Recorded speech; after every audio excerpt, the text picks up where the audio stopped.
चलो टॉपिक क्या रहेगा आज का? आज का टॉपिक है प्रकाश का अपवर्तन। क्या है? प्रकाश का अपवर्तन। अभी तक क्या चल रहा था? परावर्तन। अब क्या चालू हो रहा है? क्या बोलेंगे? तो इसको बोलेंगे refraction of light. Refraction of light. अब थोड़ा बहुत जो अपन ने पढ़ा है उसका भी यूज यहाँ पर होगा। ठीक है, अपन ने क्या पढ़ा था? अपन ने ये पढ़ा था कि जब भी कोई प्रकाश किरण एक माध्यम से आती है तो उसी माध्यम में लौट जाती, उसको परावर्तन बोलते। सही है। अब क्या बोला कि जब कोई प्रकाश किरण एक माध्यम में आएगी तो वह दूसरे माध्यम में जाएगी तो अपने पद से विचलित हो जाएगी। लेकिन मेन चीज क्या है? तो यहां पर माध्यम अब चेंज होगा। क्या चेंज होगा? माध्यम। तो एक माध्यम ये होगा, एक माध्यम ये होगा। मान लो ये एक है, ये दो है। तो जब भी कोई प्रकाश किरण आएगी, ठीक है, तो अभिलंब के साथ कुछ कोण बनाएगी। उस कोण को क्या बोलेंगे? तो आपतन कोण। क्या बोलेंगे? आपतन कोण। आने वाली किरण को क्या बोलेंगे? आपतित किरण। लेकिन इस बार क्या होगा? तो ये अपने मार्ग से विचलित होगी। जब भी प्रकाश एक माध्यम से दूसरे माध्यम में जाएगा तो अपने मार्ग से विचलित हो जाएगा। इसी विचलन को क्या बोलते हैं? है ना, अपवर्तनांक भी आएगा, लेकिन विचलित हुआ और दूसरे माध्यम में गया। जाना कहां था उसको? यहां पर। कहां जाना था? यहां पर। लेकिन या तो इधर चले जाएगा या कितना विचलित हुआ है। ठीक है, वो डिपेंड करेगा कुछ चीजों पर। तो माध्यम, प्रकाश का एक माध्यम से दूसरे माध्यम में आना और अपने मार्ग से विचलित हो जाना अपवर्तन कहलाता। उसमें क्या था? प्रकाश का एक माध्यम से आना तथा उसी माध्यम में लौट जाना, परावर्तन था। ये क्या है? एक माध्यम से आना और दूसरे माध्यम में जब जाएगा तो अपने पथ से विचलित हो जाएगा। क्या हो जाएगा? विचलित। जाना कहां था उसको? यहां। या तो वो यहां जाएगा या फिर यहां जाएगा। वो डिपेंड करेगा कुछ चीजों पर। सही है। तो मैंने क्या बोला कि जब भी प्रकाश एक माध्यम से दूसरे माध्यम में जाएगा तो अपने पथ से विचलित हो जाएगा। इस विचलन को क्या बोलेंगे? तो अपवर्तन। क्या बोलेंगे? अपवर्तन। अभी क्या बोलेंगे? अपवर्तन। जरूरत है लिखने की। जब प्रकाश एक माध्यम से दूसरे माध्यम में जाता है तो अपने पथ से विचलित हो जाता है। अपने पथ से विचलित हो जाता है। अपने पथ से क्या हो जाता है? विचलित हो जाता है। इसी विचलन को क्या कहते हैं? अपवर्तन। क्या कहते हैं? अपवर्तन। लेकिन बात यह है कि ये जो अपवर्तन है, क्या है? अपवर्तन। ये पहले ये समझना है कि माध्यम क्या है। क्या समझना है? माध्यम क्या है। और ये विचलित होगा तो किधर होगा? क्या ये अभिलंब की तरफ आएगा या अभिलंब से दूर होगा? लेकिन ऐसा होगा क्यों? ऐसा होगा क्यों? उसके लिए पहले हमको कुछ चीजें समझनी पड़ेगी। अभी इस डायग्राम में इसको मैं क्या बोल सकता हूं? इस वाली लाइन को क्या बोल सकता हूं? आपतित किरण। क्या बोल सकता हूं? आपतित किरण। इसका नाम क्या है? आपतित किरण। इसका नाम क्या होगा? क्या होगा? अपवर्तित किरण। इसका नाम क्या होगा? अपवर्तित किरण। इसका नाम क्या होगा? अपवर्तित किरण। आपतित किरण, अपवर्तित किरण। ये कोण एक बना रहे, इसको क्या बोलेंगे? अपवर्तन कोण। जो पहले था वही है, इसको आपतन कोण। इसको क्या बोलेंगे? तो इस कोण को बोलेंगे आपतन कोण। क्या बोलेंगे? आपतन कोण। अब यहां पर जो एक एंगल बन रहा है इसको क्या बोलेंगे? क्या बोलेंगे? अपवर्तन कोण। क्या बोलेंगे? अपवर्तन कोण। क्या बोलेंगे? अपवर्तन कोण। इसके भी कुछ नियम होंगे। फिर चीज कहां से नापेंगे? तो हमेशा कहां से नापेंगे? तो अभिलंब से। कहां से नापेंगे? हमेशा कहां से नापेंगे? अभिलंब से। इसको इंग्लिश में क्या बोलेंगे? तो इंसिडेंट रे। क्या बोलेंगे? Incident ray. इसको क्या बोलेंगे? रिफ्रैक्टेड रे। क्या बोलेंगे? रिफ्रैक्टेड रे। इसको क्या बोलेंगे? तो एंगल ऑफ इंसिडेंट। क्या बोलेंगे? Angle of incident. इसको क्या बोलेंगे? तो angle of refraction. Angle of refraction. Clear है? यहां पर अपने को क्या देखना है कि ये माध्यम होता क्या है। क्या समझना है अपने को? माध्यम किसको बोलते हैं, पहले अपन उस पे आते हैं। ठीक है, अभी हमको क्या देखना है? तो प्रकाश का अपवर्तन देखना है। तो प्रकाश का अपवर्तन तभी होगा जब प्रकाश एक माध्यम से दूसरे माध्यम पे जाए, वरना वो सीधा ही चलता जाएगा, उसमें कुछ विचलन नहीं होगा। विचलन कैसे होगा? तो विचलन कुछ ऐसे होगा, देख रहे हो यहां पर, अपने पथ से क्या हो गया? वो विचलित हो गया। ये किसके कारण हुआ? प्रकाश के अपवर्तन के कारण। यहां पर ये देख रहा है तो मछली यहां पर है, उसको दिख कहां रही है? तो फिर विचलित हो गई, एक भ्रम की स्थिति आ रही है, जो जितना गहरा है उतना नहीं दिख रहा है। सही है? तो ये किसके कारण हो रहा है?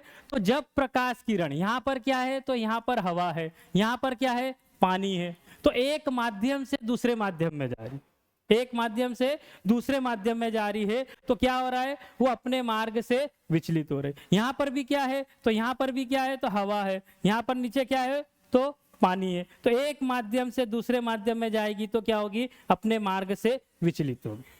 सही है? अभी क्या पढ़ा अपन ने ये पढ़ा कि कोई भी प्रकाश किरण आती है उसको क्या बोलते हैं? तो उसको बोलते हैं आपतित किरण। बोलते हैं, क्या बोलते हैं? आपतित किरण। सही है? और इसको क्या बोलेंगे? रिफ्रैक्टेड रे को। तो इसको बोलेंगे अपवर्तित किरण। क्या बोलेंगे? अपवर्तित किरण।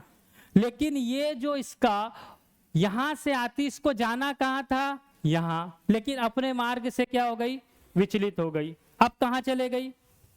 इधर आ गई, है ना? यहां पर भी लिखा है एक माध्यम ये है, एक माध्यम ये है। अब अपने को ये समझना है कि कौन से माध्यम से किस माध्यम में जाएगी, तो ये अंदर की साइड जाएगी कि बाहर की साइड। सही है? अब माध्यम क्या होता है पहले अपन उसको समझे। ठीक है, तो पहले हम किसके बारे में चर्चा करें, फिर वापस इस पे आएंगे। तो मैंने यहां पर बोला माध्यम। माध्यम को क्या बोलते हैं? यहां पर क्या बोलते हैं? तो मीडियम। क्या बोलते हैं? मीडियम। मीडियम क्या होता है? तो कैसे बोलेंगे कि कोई चीज डेंसर है या रेयर है, सघन है या विरल है? तो पहली चीज तो दो माध्यम होते हैं। एक माध्यम होता है सघन माध्यम। कौन सा?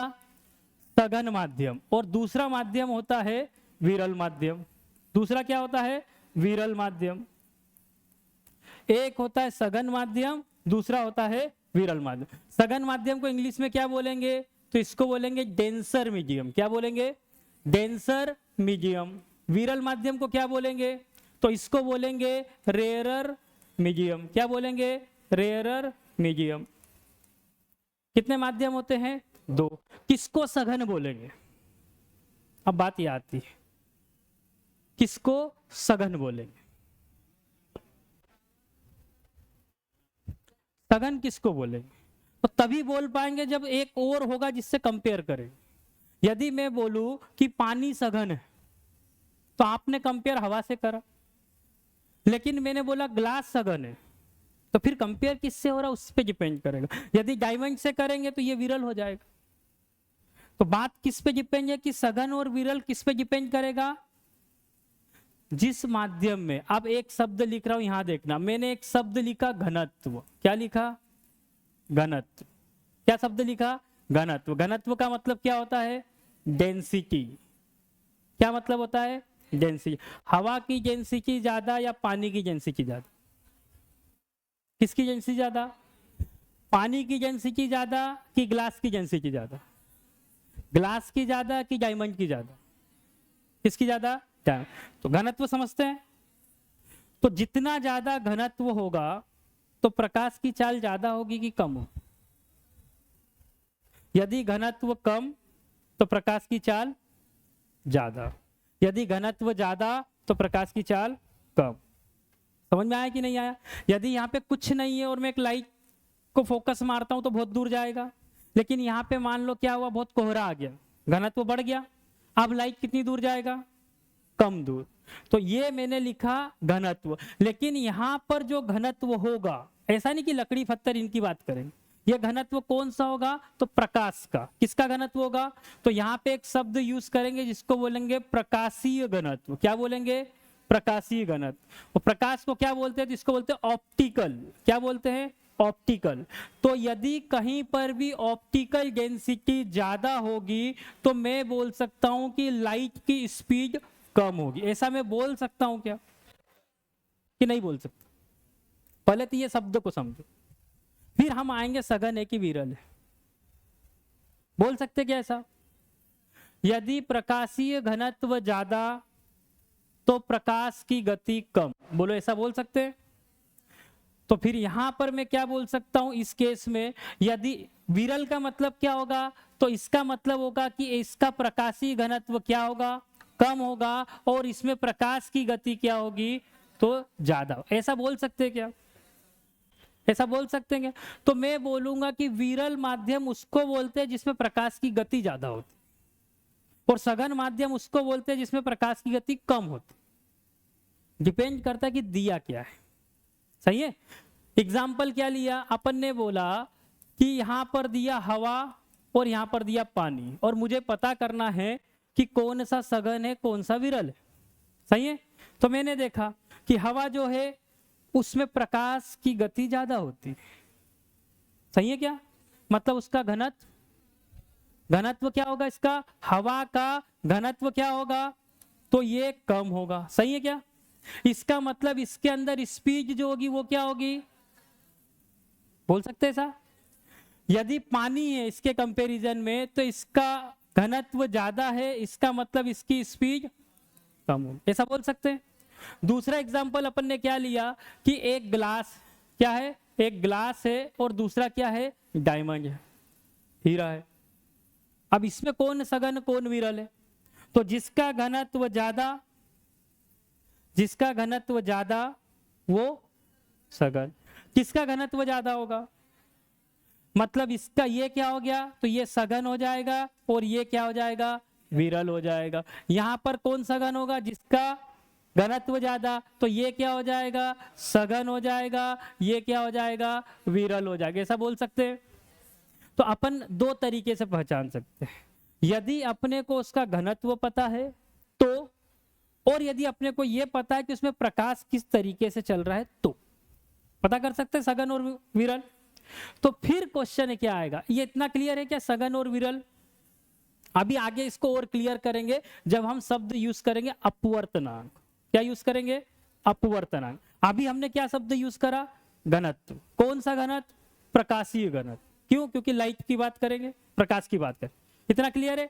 तो सघन उसको बोलूंगा जिसका प्रकाशीय घनत्व ज्यादा होगा, विरल उसको बोलूंगा जिसका प्रकाशीय घनत्व कम होगा। जिसका प्रकाशीय घनत्व ज्यादा होगा उसमें लाइट की स्पीड कम होगी।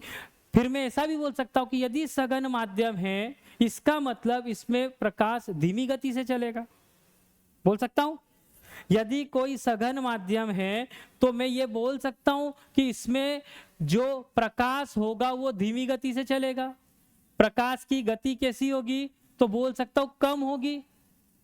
और यदि कोई विरल माध्यम होगा तो मैं बोल सकता हूं प्रकाश की गति, बोल सकता हूं क्या प्रकाश की गति कैसी होगी? तो तेज होगी, ज्यादा होगी। बोल सकते हैं ऐसा? तो हमको इतना पता चलना चाहिए कि यदि कोई सघन है तो प्रकाश की गति कम, विरल है तो ज्यादा। सही है? फिर आगे बढ़े, यहां पर आए, यहां पर लिखा हुआ है, क्या लिखा हुआ है? तो ये एक माध्यम है। क्या लिखा है? डेंसर। डेंसर का मतलब क्या होता है? डेंसर का मतलब ये मैंने लिखा सघन, ठीक है। यहां पर ये क्या है? रेयर। ये मैंने लिखा विरल। दो माध्यम यहां पर गया। ये कौन सा माध्यम है? ये कौन सा है? विरल। ये कौन सा है? सघन।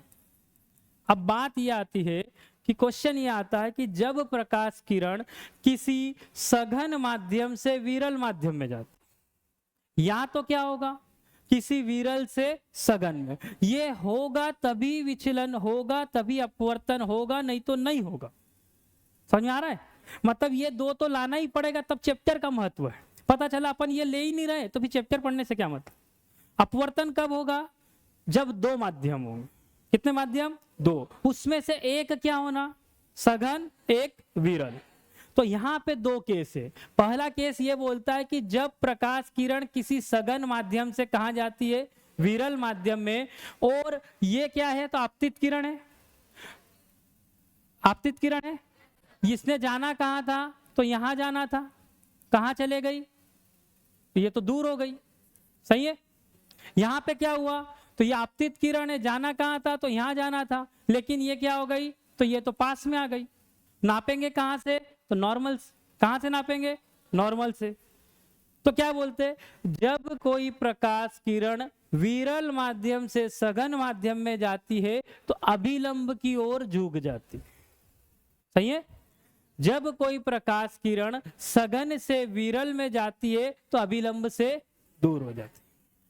यहां पे क्या लिख सकता हूं, जब कोई प्रकाश किरण, जब कोई प्रकाश किरण कहां से जाती है, विरल से कहां जाती है, विरल से सघन में, विरल से सघन में जाती है तो, जाती है तो अभिलंब, अभिलंब की ओर, अभिलंब की ओर क्या होता है, झुक जाती है। ऐसा बोल सकते हैं क्या, इसको देख के ऐसा बोल सकते हैं।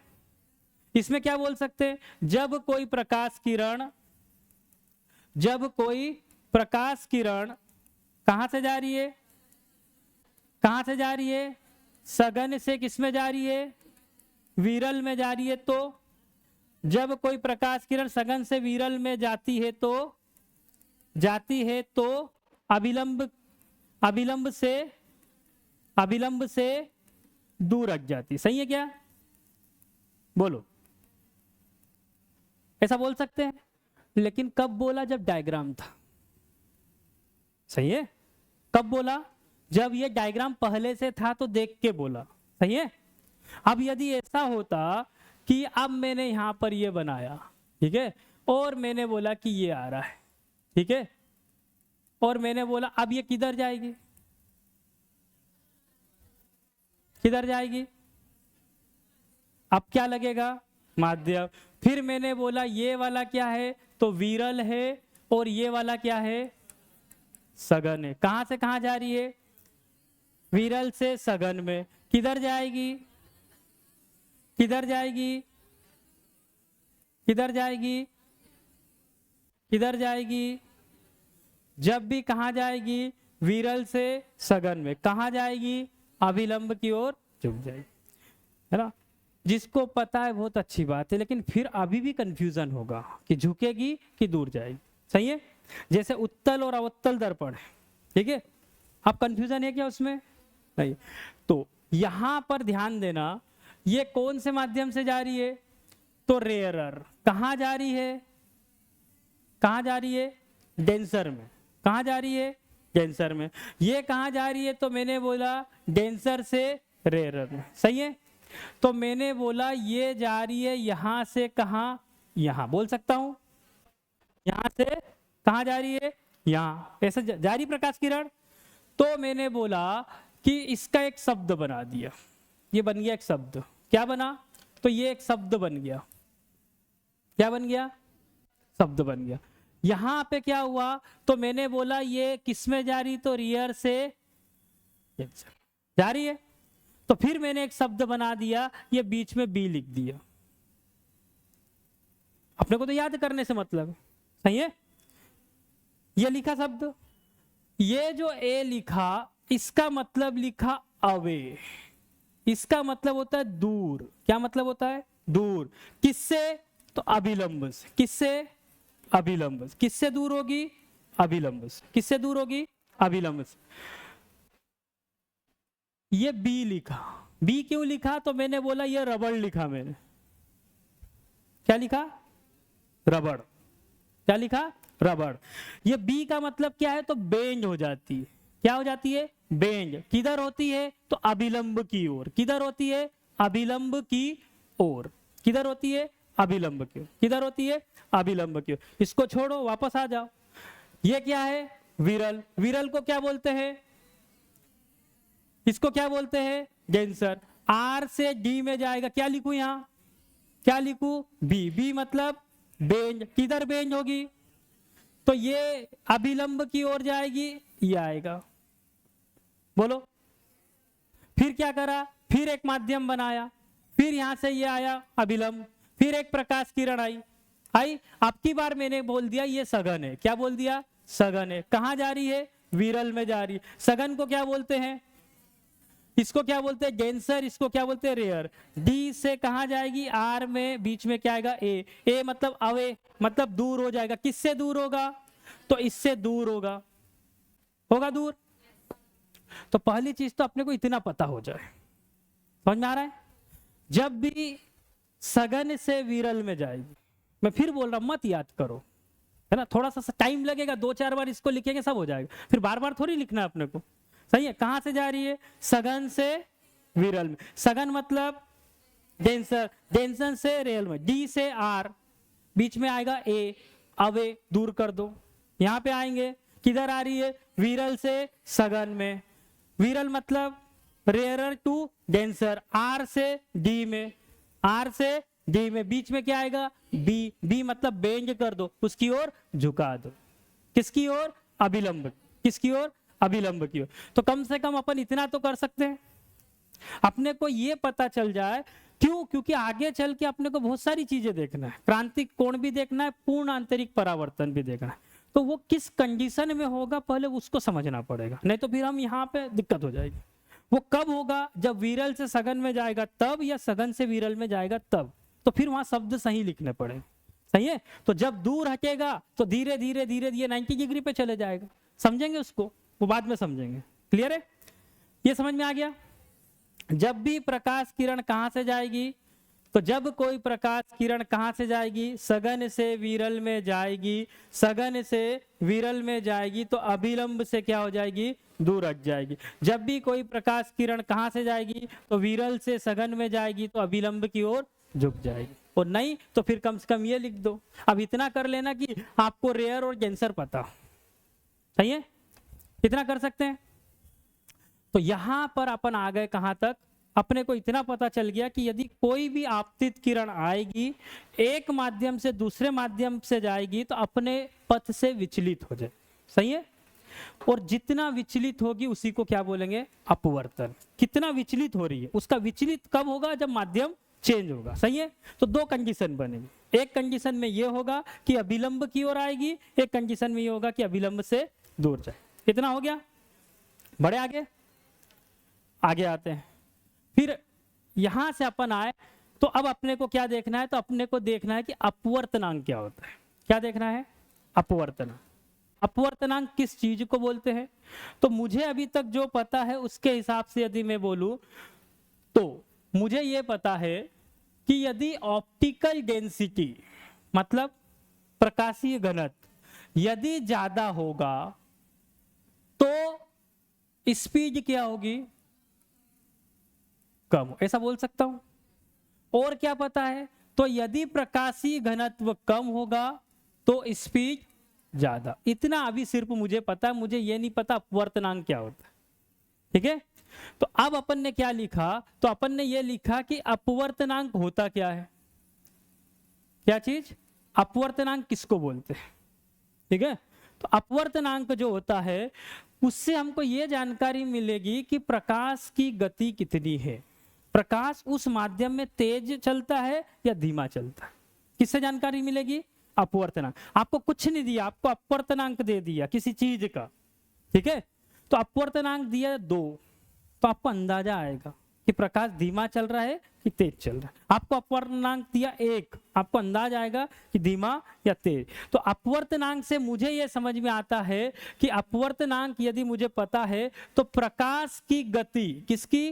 प्रकाश की गति, प्रकाश की गति तेज होगी या धीमी होगी ये पता चलेगा। किससे?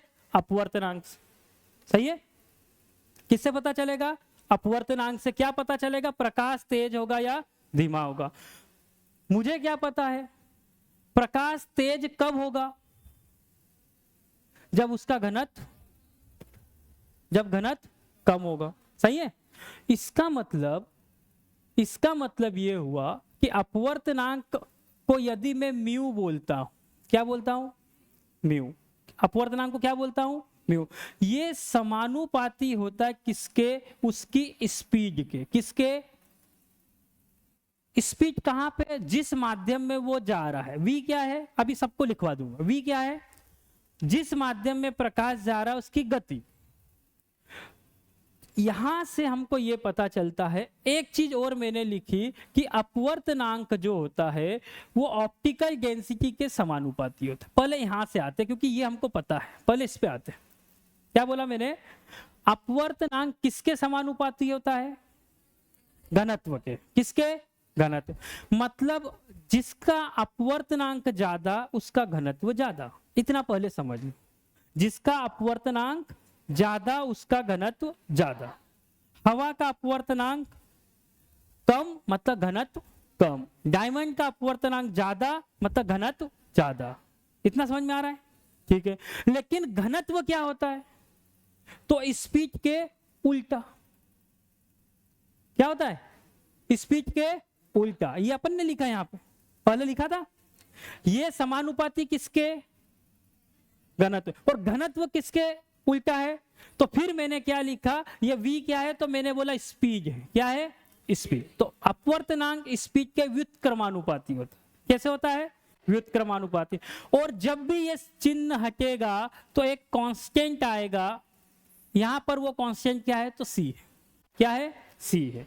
किसी भी चीज का कंपैरिजन करने के लिए अपने पास, क्योंकि घनत्व है, घनत्व को हमेशा किससे कंपेयर करते हैं, तो यदि द्रव हो तो पानी से करते हैं। यदि द्रव हो तो पानी के घनत्व, और यदि हवा है, ये दूसरे दूसरे माध्यम है, तो उसमें किससे करते हैं, हवा से। किससे करते हैं, तो यहां पर क्या क्या वो समझो। तो इस C का मतलब ये होता है कि निर्वात में प्रकाश की चाल। क्या मतलब होता है, निर्वात में प्रकाश की चाल। निर्वात किसको बोलते हैं, जहां पर हवा भी नहीं हो, जहां पर हवा भी नहीं। कितना होता है इसका, एक वैल्यू। तो फिर हवा में कितना होता है, तो 1.003, लगभग एक ही होता है, ठीक है। तो ये C क्या है, और ये हमेशा फिक्स होगा। माध्यम चेंज होते, निर्वात थोड़ी चेंज होगा। तो निर्वात में प्रकाश की चाल C है। कितनी होती है, अभी हम बात करेंगे।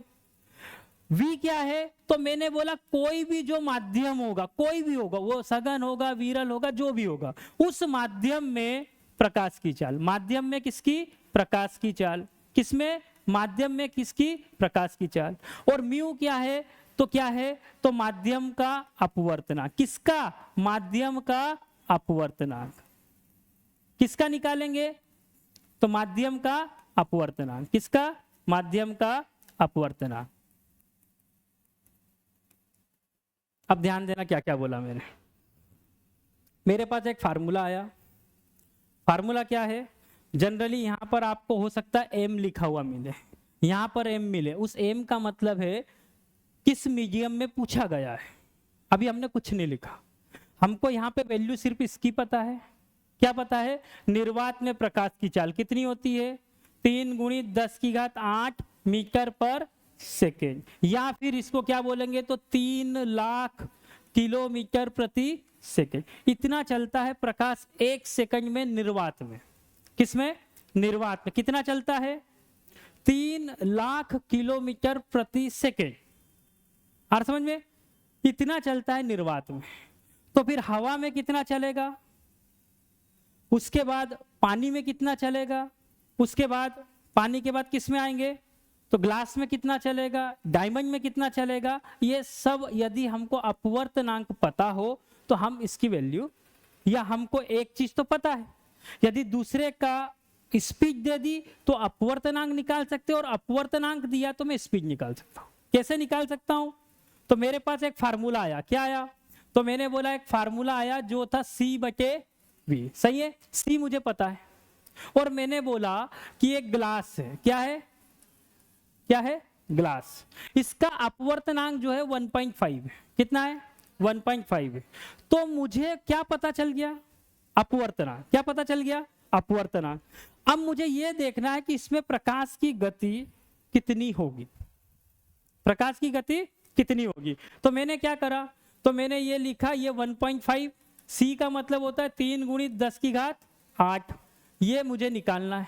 सही है, वही निकालना। ये कहाँ निकालना है, तो मैंने बोला इस बार ये V क्या है, तो ग्लास में प्रकाश की गति। किसमें, ग्लास में प्रकाश की गति। वहां पर क्या लिखा था, यहां पर क्या शब्द लिखा, माध्यम में। वो माध्यम इस बार क्या है, ग्लास, इसलिए अपन ने क्या लिखा, ग्लास में प्रकाश की गति। ये निकाला, v इधर आया 3/1.5 इंटू 10⁸ कितना आएगा ये,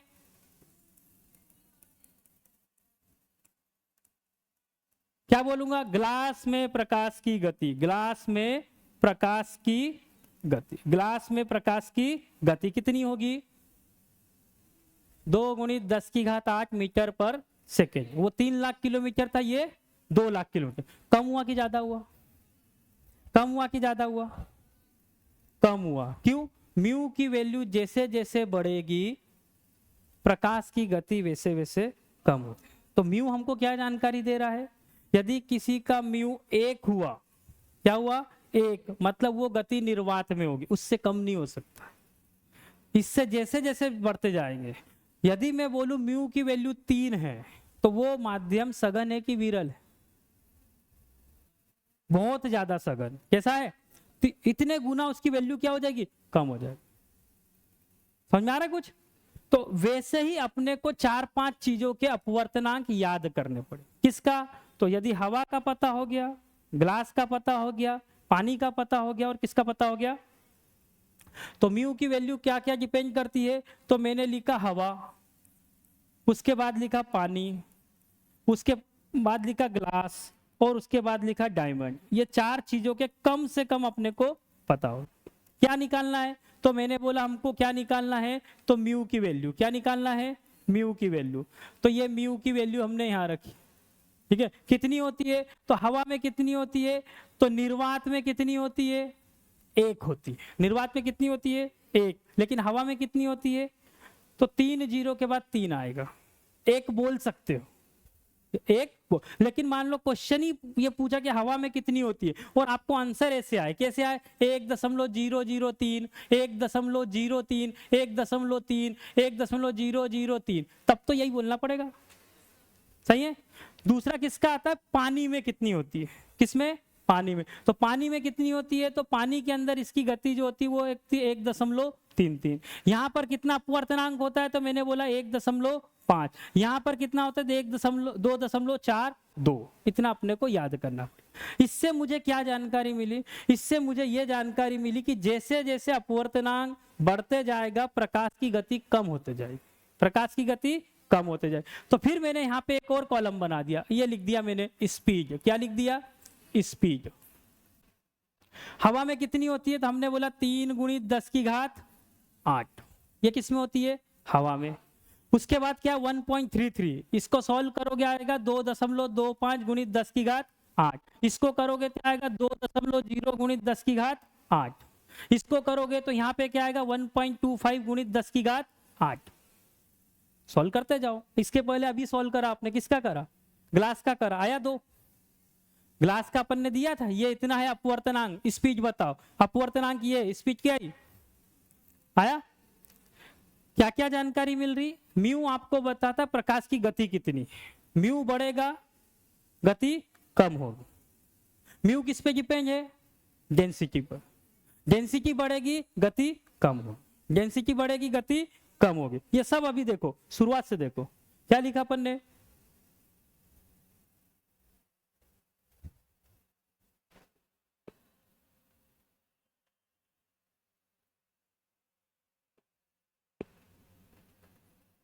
क्या लिखा, घनत्व बढ़ेगा गति कम, घनत्व बढ़ेगा गति कम होगी। अपवर्तनांक क्या बोल रहा है, वो भी घनत्व की जानकारी दे रहा है। जिसका अपवर्तनांक ज्यादा घनत्व ज्यादा, मतलब उसमें गति कम। मैंने बोला डायमंड का अपवर्तनांक ज्यादा, घनत्व ज्यादा, गति कम, सही है। अपवर्तनांक ज्यादा गति कम, अपवर्तनांक कम गति ज्यादा। आए यहां तक। तो फिर किस पे आए आखिरी में अपन, अपवर्तनांक। अपवर्तनांक क्या बताएगा, प्रकाश की गति धीमी है या तेज है, किसके रिस्पेक्ट में, निर्वात के। किसके रिस्पेक्ट में, निर्वात। क्यों, क्योंकि उससे तेज नहीं हो सकती। अब कैसी हो सकती है, धीमी, सही है। कैसी हो सकती है, धीमी। अब बात यह आएगी कि यदि मान लो उन्होंने हवा दिया ही नहीं, क्या नहीं दिया, हवा नहीं दिया, अब उन्होंने क्या करा, तो उन्होंने फिर क्या करा, तो अपने को ये दे दिया। मान लो उन्होंने ये बोला कि कोई एक माध्यम है जिसमें प्रकाश की चाल, क्या बोल दिया, एक माध्यम है जिसका अपवर्तनांक 1.4 है। कितना है? 1.4 है। और क्या बोल दिया, एक कोई गति दे दी, एक क्या दे दी, गति दे दी, और फिर आपसे दूसरे माध्यम की गति पूछ ले तो भी कर सकते हो। अपने को कितनी चीजें चाहिए? 3 चीजें। 3 में से कोई भी 2 होगी, तीसरी निकाल लोगे। मैंने बोला एक ऐसा माध्यम है जिसका अपवर्तनांक 1.4 है, बोल दिया। फिर मैंने बोला कि ये ग्लास में प्रकाश की जो गति है वो कितनी है, ये लिखा है 2 गुणित 10 की घात 8 है, 2 गुणित 10 की घात 8 है। तो जो दूसरा माध्यम है जिसका अपवर्तनांक ये है, इसमें प्रकाश की गति बता दो। समझ में आ रहा है? एक अपवर्तनांक किसका है? किसी न किसी माध्यम का, सही है। उस माध्यम में मुझे गति बताना है, इस फार्मूले में रखूंगा, वैल्यू निकाल लूंगा। सी की जगह क्या आ जाएगा, जिसका निकालना है वो आ जाएगा, वैल्यू निकाल सकते हैं। तो वैसे ही आगे बढ़ेंगे, तो यही अभी अपन ने देखा है, यही देखा है। कितनी होती है? तो वैक्यूम में 1 होती है, वाटर में कितनी है, यहाँ पे एयर में क्या है, तो ये जब 7 इसके साथ मिलता है तो कितना आता है, तो 1.003 है ना। और ज्यादा आगे जाएंगे तो इतना आएगा, 3 से भी आगे जाएंगे तो इतना आएगा। ये होता है आइस में, एक नया मिल गया, ये 1.5, ये 2.417 है। इसको कैसे लिखते हैं? 2.42। तो ये अपने को क्या मिला, तो ये अपने को क्या मिलेगा, ये क्या चीज है, म्यू की वैल्यू क्या है, अपवर्तनांक। क्या मिलेगा? अपवर्तनांक मिलेगा। अपवर्तनांक किस चीज की जानकारी देगा? प्रकाश की गति। अपवर्तनांक ज्यादा, प्रकाश की गति कम, इतना समझ लो। जैसे उसमें मैग्नीफाइंग था, उससे आपको यह जानकारी मिली कि ये दर्पण कौन सा होगा। इससे मुझे जानकारी ये मिलेगी कि सघन और विरल कैसे। अब बोलोगे ये क्या बोल दिया, मैंने बोला एक माध्यम का अपवर्तनांक 1.2 है, दूसरे माध्यम का अपवर्तनांक 1.5 है, कौन सा सघन है, कौन सा विरल है? तो जिसका अपवर्तनांक ज्यादा उसका घनत्व ज्यादा। इसका मतलब ये हो गया सघन, ये हो गया विरल, सही है।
एक प्रकाश किरण आई, ये कहां गई, तो ऐसे आती तो यहां पर जाती, सही है। लेकिन क्या हो गया, अभिलंब से दूर। अभिलंब से दूर मतलब अवे। अवे किस में आता है, तो मैंने बोला अवे जो आता है वो तो ऐसा आता है, सही है। इसका मतलब क्या है, इसका मतलब क्या है, सघन। इसका मतलब लिख सकता हूं,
नियम कोई सा? कितने नियम थे? 2 नियम। इसमें भी नियम आएंगे, इसमें भी नियम आएंगे। क्या क्या नियम है वो देखते हैं। तो मैंने यहां लिखा अपवर्तन के नियम। क्या लिखा? अपवर्तन के नियम। क्या क्या नियम होते उसको देखेंगे। Laws of refraction, laws of refraction, ठीक है। चलो, तो सबसे पहले क्या बोला? पहला नियम ये है कि यहां पर क्या होगा? तो अभिलंब होगा। कोई भी प्रकाश किरण एक माध्यम से आएगी। ये कौन सा होगा? तो कोई ना कोई माध्यम होगा। ये कौन सा होगा? तो कोई ना कोई दूसरा माध्यम होगा। सघन होगा कि विरल होगा वो बात अलग है। एक माध्यम, 2 माध्यम आएगी तो अभिलंब के साथ एक कोण बनाएगी। कौन सा कोण? अपतन कोण। यहां पर क्या होगा? तो पद से विचलित हो जाएगी। क्या होगा? पद से विचलित हो जाएगी। सही है। फिर भी अभिलंब के साथ कुछ ना कुछ कोण बनाएगी। सही है। तो ये वाली किरण कौन सी है? तो बोला आपतित किरण। सही है। ये कौन सी किरण है? आपतित किरण। ये कौन सी होगी? अपवर्तित किरण। कौन सी होगी? अपवर्तित किरण। कौन सी होगी? आपतित। आपतित किरण, अपवर्तित किरण, अभिलंब, ये तीनों एक ही तल में होना। ये पहला नियम ही है। समझ में आ रहा है? ऐसा नहीं कि अपन ने लाइक यहाँ पेंसिल यहाँ डाली ना, देखने वहां जा रहे। समझ में आ रहा है? आपतित किरण, अपवर्तित किरण, अभिलंब, ये सब का होना चाहिए एक ही तल में। ये कौन सा नियम है? पहला नियम। ये कौन सा है? तो मैंने बोला ये जो नियम है वो कौन सा है? तो पहला नियम। क्या बोलता है? तो पहला नियम ये बोलता है कि आपतित किरण, दूसरा कौन सा?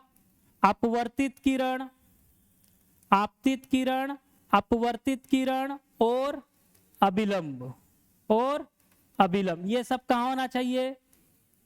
तो अभिलंब सब कहां होना चाहिए? एक ही तल में या सतह में। सही है। ये पहला नियम। दूसरा जो नियम होता है इसका, उसको बोलते स्नेल का नियम। क्या बोलते हैं? स्नेल का नियम। एक वैज्ञानिक है, क्या बोलते हैं? तो स्नेल का नियम। ये क्या बोलते हैं? इसके हिसाब से स्नेल का नियम। तो ये बोलते हैं कि ये यदि एक माध्यम होगा तो इसका कुछ ना कुछ अपवर्तनांक होगा। ये मैंने बोला इसका अपवर्तनांक क्या है? μ1।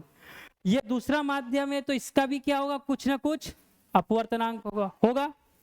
तो वो ये बोलते हैं कि पहला जो माध्यम है उसका अपवर्तनांक, किसका? पहले माध्यम का अपवर्तनांक, उसके साइन के कोण, साइन के साथ में कोण कौन है? तो ये वाला कोण है। कौन सा कोण है? आपतन कोण। तो पहले माध्यम का अपवर्तनांक, उसके साइन का कोण का गुणनफल जो होता है वो दूसरे माध्यम का अपवर्तनांक और साइन का जो अभिलंब के साथ कोण बनाता है ये बराबर होते हैं। ये कौन बोलता है? स्नेल का नियम। कौन बोलता है? स्नेल का नियम। इससे और आगे बढ़ेंगे तो क्या मिलेगा? तो ये मिलेगा कि यहां से साइन आई जो होगा वो बटे में साइन आर यदि मैं करता हूं तो ये इधर आया तो क्या मिलेगा? 2/μ1। और ये कितना है? तो ये चेंज थोड़ी होता है, तो माध्यम पे डिपेंड करता है। चेंज होता है क्या? ये नहीं चेंज होता। किस पे डिपेंड करता है?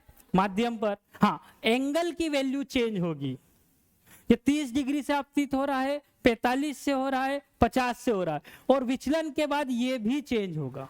किस पे डिपेंड होगा? माध्यम पे। लेकिन उस माध्यम की वैल्यू कांस्टेंट होती है।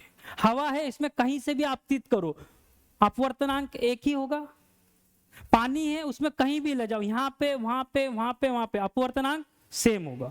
तो ये दोनों वैल्यू कैसी है? तो ये कांस्टेंट है। तो यहां पर आपको एक कांस्टेंट मिलेगा। क्या मिलेगा? कांस्टेंट। और यही क्या है? तो इसी को बोलते स्नेल का नियम। क्या बोलते हैं? स्नेल का नियम। समझ में आ रहा है? क्या आएगा?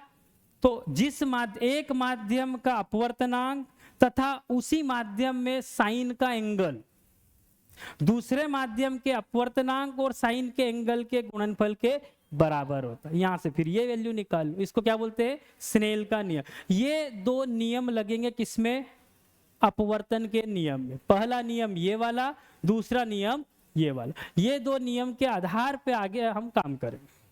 सही है, ये दो नियम अपने को लग, इतना समझ में आ रहा है। कितना पड़ा है, इसके अभी चीजें इसमें बाकी है, लेकिन आगे बढ़ने से पहले जितना अपन ने पढ़ा है इसके आधार पे कल कुछ ऐसे क्वेश्चन होंगे जिनके लिए कैलकुलेशन की जरूरत है। समझ में आ रहा है। फिर उसके बाद हम क्रांतिक कोण और पूर्ण आंतरिक परावर्तन पे चले। अभी भी जा सकते हैं, लेकिन पता चल रहा कि पुरानी चीजें क्लियर नहीं है तो आगे नहीं जाएंगे। सबसे पहला टॉपिक क्या था, प्रकाश का अपवर्तन। क्या होता है, तो जब प्रकाश किरण एक माध्यम से दूसरे माध्यम में जाएगी तो अपने पद से विचलित हो जाए, इसी विचलन को क्या बोलेंगे, अपवर्तन बोलेंगे। फिर अपने को ये पता होना कि इसके अंदर कौन सी चीज को क्या बोलते हैं। इसको क्या बोलेंगे, तो इंसिडेंट रे, इसको बोलेंगे angle of refraction, इंसिगेशन, angle of इंसिगेशन। इसको बोलेंगे अपवर्तित किरण, रिफ्रैक्टेड रे और एंगल ऑफ रिफ्रैक्शन। ये क्या है, तो नॉर्मल है, एक मीडियम ये है, एक मीडियम ये। फिर आगे बढ़े, फिर अपन ने देखा कि रिफ्रैक्शन के कारण ही जो चीजें होती है उनमें विचलन होता है। एक माध्यम से दूसरे माध्यम में जाएगी तब, चाहे वो ये हो चाहे ये हो। फिर वैल्यू भी निकालना सीखेंगे, कितना विचलन होगा। तो अभी वैल्यू निकालने के लिए तो स्नेल का नियम करा, वहां पे वैल्यू निकलेगी, वहां से पता चलेगा कि एक एंगल इतना था तो दूसरा कितना आएगा। फिर आगे गए, यहां से देखा अपन ने, फिर आगे गए तो फिर हमने समझा क्या कि सघन और विरल किसको बोलते हैं। सघन और विरल को समझने के लिए पहले हमने ये समझा कि जिसका घनत्व ज्यादा वो सघन होता है, जिसका घनत्व कम हो विरल होता है। जिसका घनत्व ज्यादा होता है उसमें स्पीड कम होती है, जिसका घनत्व कम होता है उसमें स्पीड ज्यादा होती है। ये चीज अपन ने निकाल के यहाँ पर रख ली। फिर आगे बढ़े हम, फिर हमने ये देखा कि जब भी कोई प्रकाश किरण सघन से विरल में जाएगी तो क्या होगा, और विरल से सघन में जाएगी तो क्या होगा। इसके लिए क्या देखा, तो अपन ने ये देखा कि जब भी सघन से विरल में जाएगी तो अभिलंब से क्या होगा, तो दूर हटेगी। जब भी विरल से सघन में जाएगी तो अभिलंब के पास आएगी। उसके लिए अपन ने टिक भी करा, गलती से आए तो वहीं के वहीं लिख के देख लो। फिर क्या देखा अपन ने, फिर आगे चले, फिर अपन ने यहाँ पे एक एग्जाम्पल देखा, बना के देखा डायग्राम की, ऐसा होता है तो कहाँ बनाएंगे, तो ये करा। तो यदि ये वाला कोण ये है तो फिर ये वाला कोण ये हो जाएगा। यहाँ पर भी यदि आपतन कोण ये है तो परावर्तन अपवर्तन कोण क्या हो जाएगा, ये हो जाएगा। किससे नापेंगे, अभिलंब से। किससे नापेंगे, अभिलंब से। फिर आगे गए, अब आया अपवर्तनांक। तो अपवर्तनांक क्या होता है, तो इससे हमको ये जानकारी मिलती है कि प्रकाश की गति तेज है कि धीमी। अपवर्तनांक ज्यादा, घनत्व ज्यादा, प्रकाश की गति कम। अपवर्तनांक कम, ये लिखा, अब एक लाइन लिख रहा हूं, म्यू की वैल्यू ज्यादा, इसका मतलब ऑप्टिकल डेंसिटी ज्यादा, इसका मतलब स्पीड कम। अपवर्तनांक कम, इस ऑप्टिकल डेंसिटी कम, स्पीड ज्यादा। यदि इतना भी पता है तो कुछ क्वेश्चन अपने से हो जाएंगे। आ रहा समझ में, ये देखा, इसके आधार पे हमने ये समझा कि क्या होता है। तो ये समझ में आया कि अपवर्तनांक जो होता है वो घनत्व के समानुपाती होता है और स्पीड के व्युत्क्रमानुपाती होता है। यही लिखा मैंने, स्पीड के व्युत्क्रमानुपाती होता है। अब यहां से यदि ये साइन हटेगा तो क्या आएगा, एक कांस्टेंट आएगा। ये क्या है, तो ये कांस्टेंट क्यों है, क्योंकि ये फिक्स है। निर्वात में प्रकाश की चाल फिक्स है ना। माध्यम में अलग अलग होगी, ग्लास होगी तो अलग होगी, पानी होगा तो अलग होगी, डायमंड होगी तो अलग होगा। ये यहां से इसको करेंगे, वैल्यू निकालना कल सीखेंगे। फिर आए इधर, फिर हमने देखा अलग अलग माध्यम में प्रकाश की चाल क्या होती है। तो उसके लिए हमको कम से कम 4 चीजों का तो पता होना, हवा का, पानी का, ग्लास का और डायमंड का। हवा का कितना है, तो 1.003, इसका कितना है 1.33, 1.5, 2.42। स्पीड जैसे जैसे ये बढ़ रहा है स्पीड वैसे वैसे कम होते जा रही है। ठीक है, ये हो गया। फिर क्या देखा, तो वही चीज यहां पर है। सही है, और आगे बढ़े तो अभी अपन ने यहां तक देख लिया है, क्लियर है।